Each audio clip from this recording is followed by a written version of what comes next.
You know what the most offensive thing that's on television today?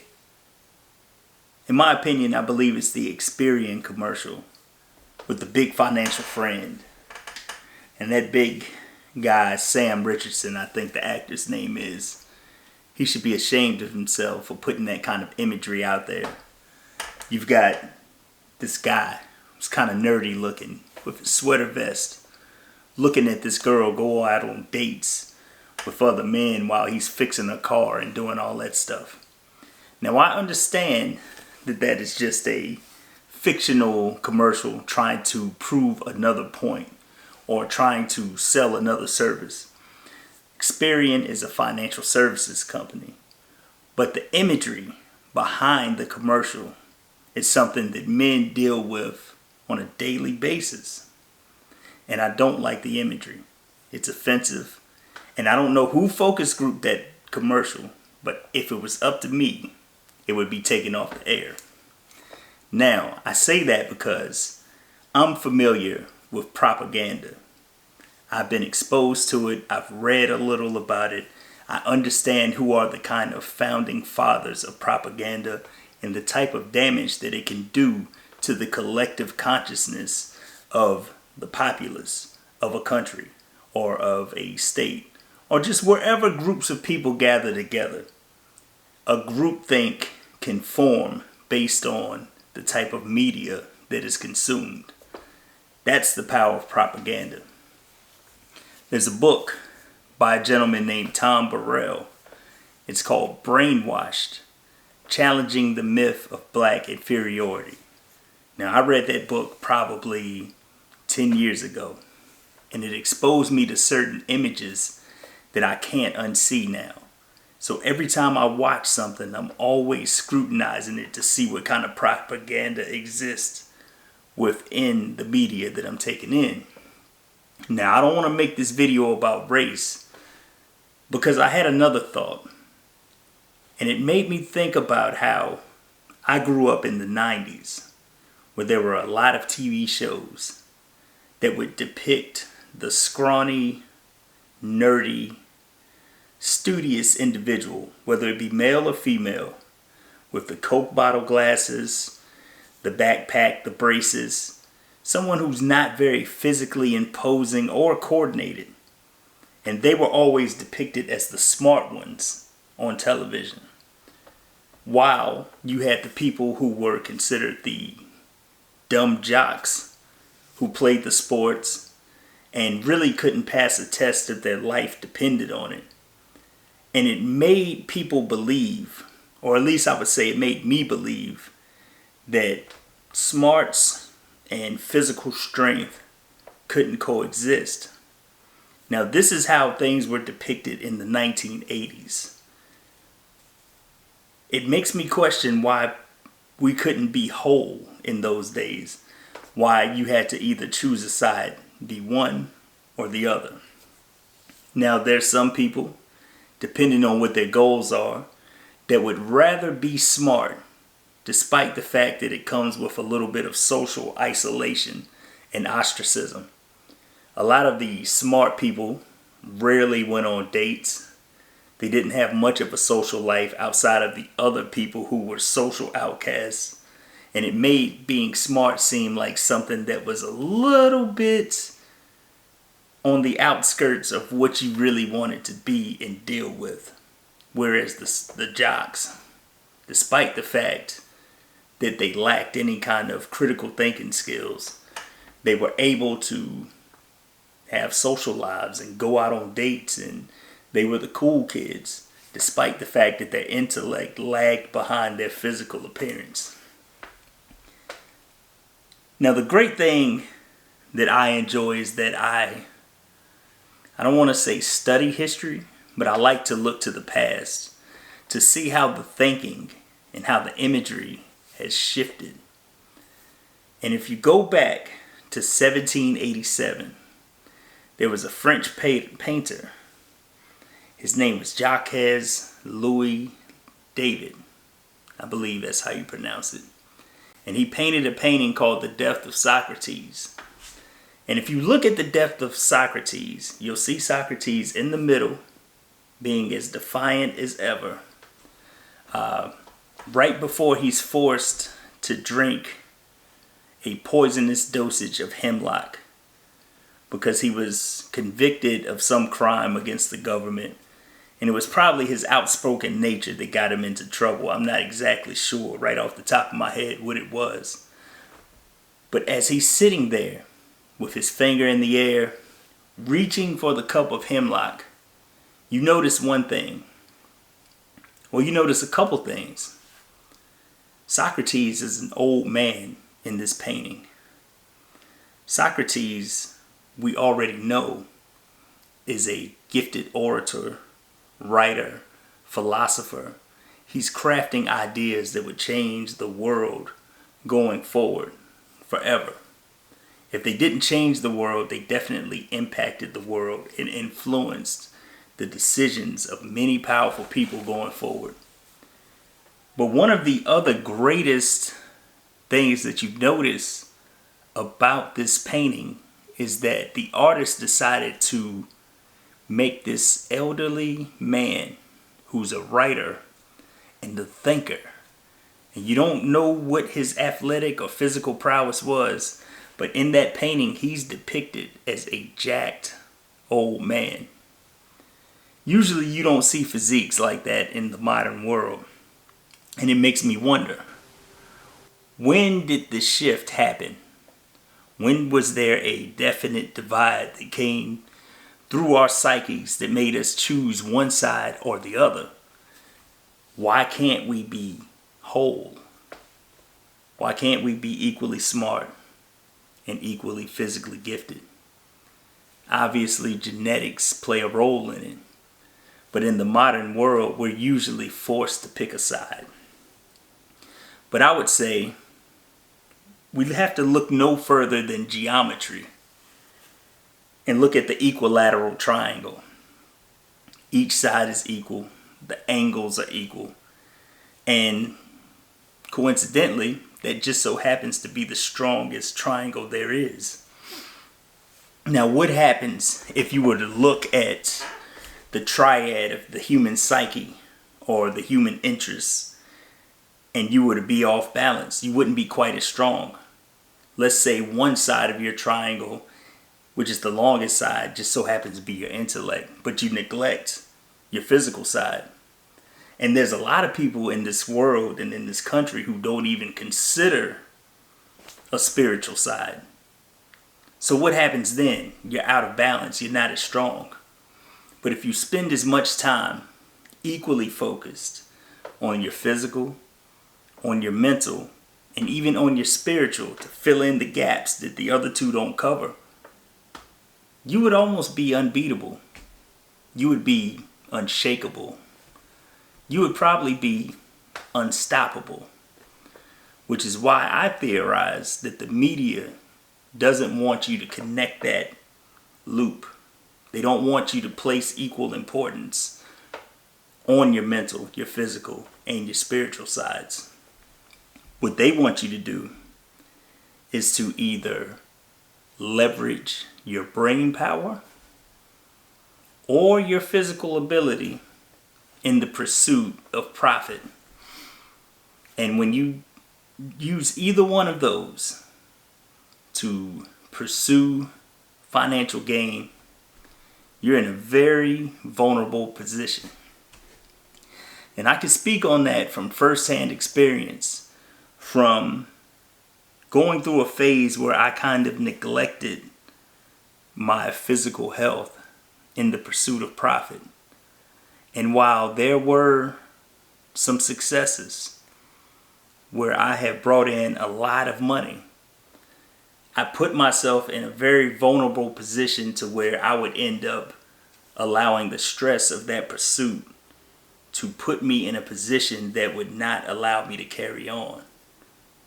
Whereas if I had sought balance first and foremost, if I had decided to say, yes, the pursuit of profit is important. You know, we all need monetary gain to survive and to live. But when is enough enough? How do I know when I have exactly what I need? Do I even know what I need? Well, for me, I really didn't, because all my time was spent on using my physical ability to get money.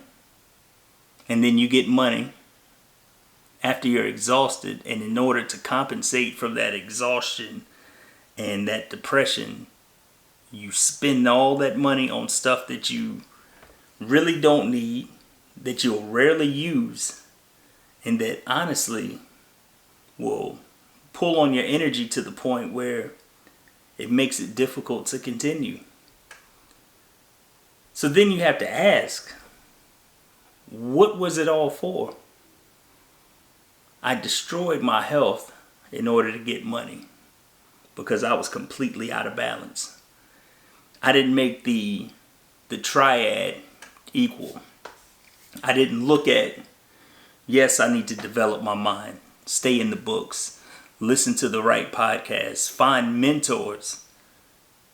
But I also needed to make sure that I didn't get winded going up a flight of stairs. But at the same time, I also needed to make sure I had a connection with the Most High to realize that no matter what happens in this world, no matter where I find myself, that I'm protected and I'm guided. Now, I know a lot of people, again, don't believe in that. But I always thought, more or less, that you have to believe in something. So,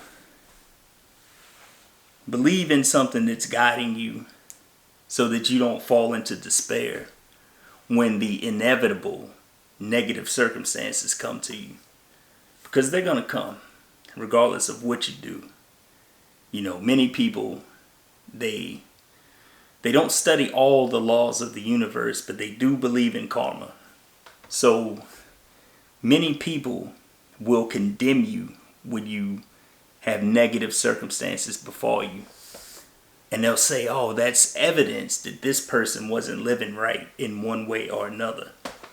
Not knowing that when you're trying to push your life and your position to new heights, you're going to meet those ups and downs because you're moving. Try and take a trip all the way across the country.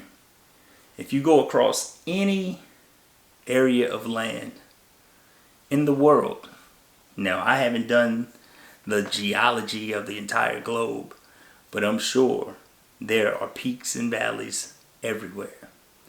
The person that's traveling is going to see the peaks and valleys. He's going to see the curves. He's going to see dead ends from time to time. Now, a person who's standing still, you won't experience any of that.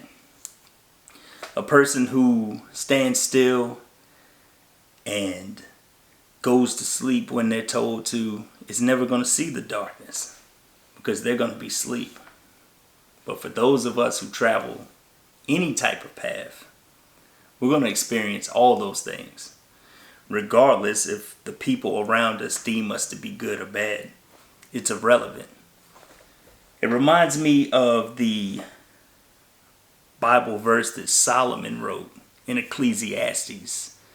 I believe it's Ecclesiastes 9:11. And it's one of my favorite ones, but I don't have it committed to memory. But basically it says, I discovered that the race is not to the swift, nor the battle to the strong, nor bread to the wise, but chance comes to us all. And I butchered that. But time and chance is going to affect everybody. The longer you live, the more likely you're to see all the positions on the spectrum.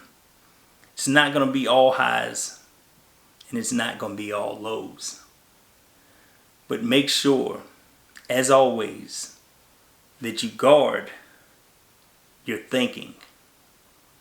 Make sure that you're not affected by media that makes you fall into some kind of despair, or makes you get a negative image of yourself. Because again, in this day and time, more than ever, whether you're on Twitter, you're on Facebook, any of the social media platforms, there are entities out there fully invested in making you feel and think something. And whatever they're trying to make you feel and think, it benefits them and only them. So we have to be people who understand the game plan. And not only is the game plan in play, but there is artificial intelligence that's able to flood the airwaves with all this stuff we don't need to be seeing. That's propaganda in full effect. The same propaganda that made Experian think that it was a good idea to depict this guy as a woman's big financial friend is the same propaganda that makes people believe that the world is in a state of hopelessness. And it's the same propaganda that'll make you and I quit on our goals. We got to be better than that. We got to study the enemy to the point where we understand what the game plan is and run our play anyway. Just like they do on a football field. Today just so happens to be Thanksgiving. There's been a lot of football on. And anybody who's a fan of football or any other sport, the offense knows where it's going. The defense has to use deception to try and trick the offense into not executing the play that they intend to run. In my opinion, society operates in such a similar way to the point where you don't want to follow your heart towards the goals that you have because there's an enemy out there who's going to use discouragement as a tactic to keep you from moving forward. Just as a personal side note, there was a time when I really wanted to get into tip-top shape. And I was around 23 years old. And it was at the time when Terrell Owens was playing for the Buffalo Bills, I believe it was. And I don't remember if he had gotten suspended or if he was under a contract dispute. But he was outside of in his driveway and the news reporters were all surrounding him and they were interviewing him. And he was doing sit-ups while he was speaking to the reporters.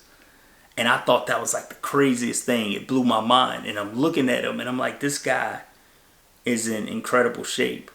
And I'm like, he's going to be my avatar. He's going to be my image that I keep in my head that I want to pursue.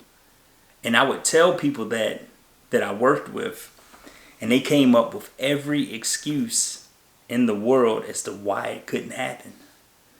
And me, being the gullible, young, naive guy that I was, I bought into the excuses instead of at least giving it a try. What would I be afraid to fail in front of people who never try anything? That doesn't make any sense. What can a person say to you if you fail at something but they've never made the attempt to do anything? The only thing they should be doing is looking at you and giving you a little bit of an applause, giving you your props for even stepping out on the ledge, attempting to see if your wings would spread and land you safely at your next destination. But no, it makes some people feel a sense of satisfaction to see a person fall on their face. But even if they are satisfied, that satisfaction is only temporary. Because when you regroup and you start again, not as a failure, but when you start again with a little bit of experience, some gained wisdom, eventually you're going to get to where you want to go. And the people who sat on the sidelines doing this, just talking, are going to have to eat crow. So don't let the propaganda affect you. Keep in mind that any image, any video, any audio that you hear is trying to convince you of something. Don't let them convince you that you're not enough. Don't let them convince you that it's impossible. Always keep your mental blueprint intact. Keep your plays close to the vest and execute those things in public in front of all the doubters. That's my video for today. I will catch you in the next one. I appreciate you for watching.